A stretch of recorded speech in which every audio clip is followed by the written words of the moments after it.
Welcome back to Outside Views, where today we're going to explore one of the most divisive topics in modern British history, and that's Brexit. Now, this isn't just about rehashing old arguments or pointing fingers. Today, we're going to take a detailed look at the negatives, and yes, even the positives of Brexit, as reported in the media recently.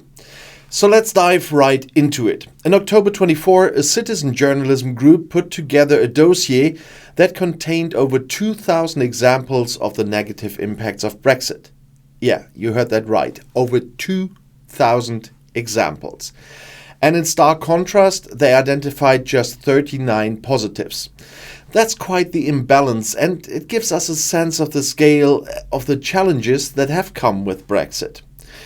Let's start with the negatives because, well, there's no shortage of them. First off, Brexit has had a significant impact on the UK's economy, and it's still reverberating through different sectors today. One major issue has been trade. Before Brexit, the UK had easy access to the EU single market, which allowed goods and services to flow freely across borders with little friction. But now, things are different. The UK is outside the single market, and that's caused a lot of headaches for businesses. The citizen journalists who compiled the David Downside dossier, named of course after David Davis, one of the Brexit's most vocal supporters, highlighted numerous examples of how this has played out. Take the border target operating model, for instance. This new system, which came into effect recently, applies to goods imported from the EU, and it's added friction, cost, and disruption to already complex supply chains.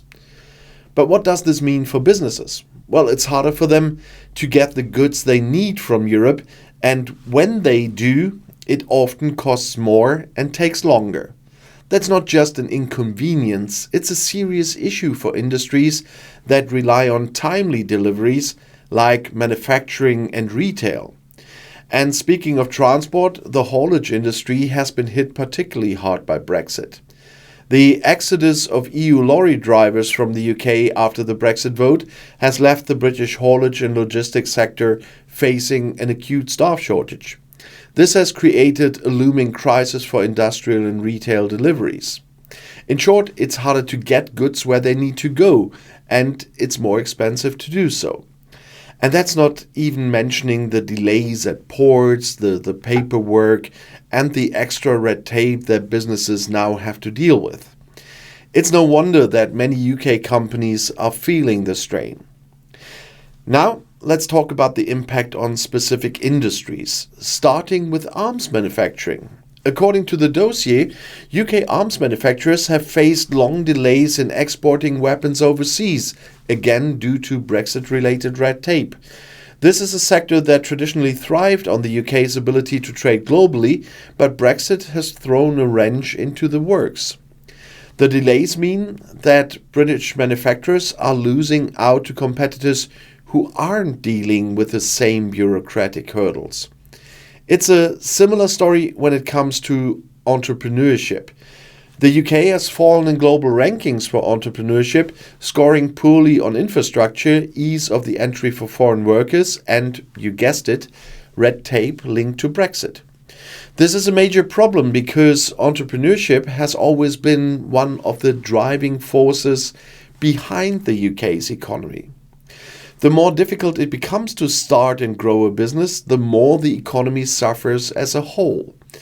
But the negatives of Brexit aren't limited to businesses. There are also huge issues on the political and social fronts. A report by Durham University found that Boris Johnson's Brexit deal is a primary factor behind the crisis of small boat crossings in the English Channel.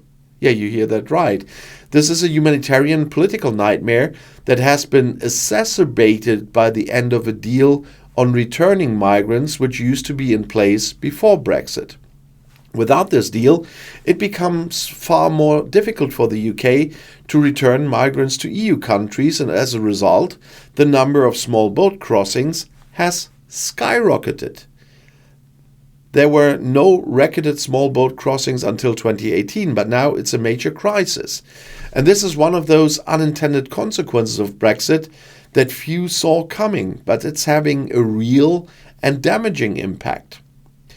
And let's turn to farming for a moment. Farming and veterinary groups have raised concerns about Brexit's impact on foods imports from the EU. The delays in applying checks on EU food imports are, according to them, an accident waiting to happen. And this means that they could be facing issues with food safety, supply, and availability in the near future. On top of that, Brexit has led to a decline in the production of homegrown crops, which means fewer British products on supermarket shelves. And they expected the difference. But that's a blow to both British farmers and consumers.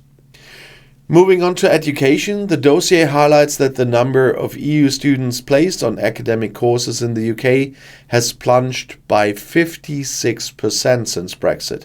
This is a massive drop, and it's had a ripple effect on universities and local economies across the country. The EU's Erasmus Plus exchange program, which used to allow students to study across Europe, was replaced in the UK by the Turing scheme. But according to the dossier, the Turing scheme has been plagued by delays and red tape. And it's just another example of how Brexit has complicated things that used to work smoothly. So the negatives are pretty clear, right? But what about the positives? Well, according to the dossier, there are a few. And let's start with trade deals. Brexit has given the UK the ability to negotiate its own trade deals independently of the EU. One of the big successes in this area is Britain's entry into the CPTPP, the Comprehensive and Progressive Agreement for Trans-Pacific Partnership. This is a major trade arrangement that spans multiple countries in the Asia-Pacific region, and being part of it opens up new markets for British businesses. So far, so good. But it's important to note that while this is a positive, it hasn't delivered the kind of transformative economic boost that some Brexit supporters predicted. Another potential positive is the UK's ability to move away from some of the EU's regulations. Now, this one's a bit tricky because the UK hasn't fully exploited this opportunity yet. While the government has talked about having a bonfire of EU regulations, it hasn't really followed through. That said, Brexit has given the UK the flexibility to avoid some of the more innovation-hostile regulations coming out of the EU, particularly in areas like digital and energy policy.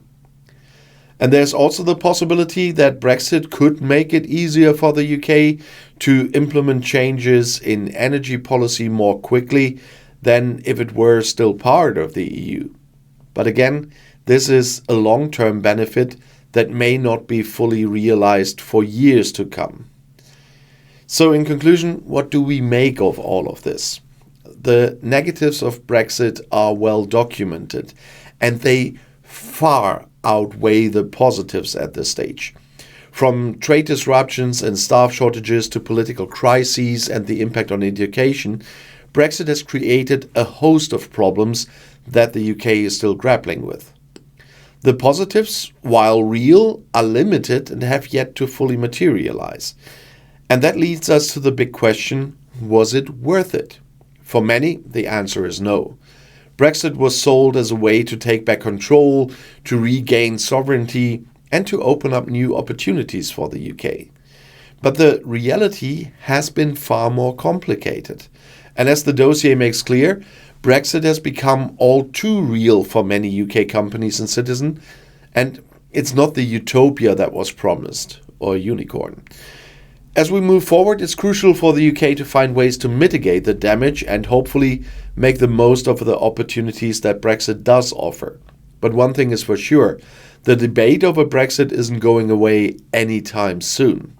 So, thank you for watching Outside Views again, and feel free to share your thoughts in the comments. And as always, stay tuned for more insights on the issues that matter. Until next time, and the next video is right here in the end screen.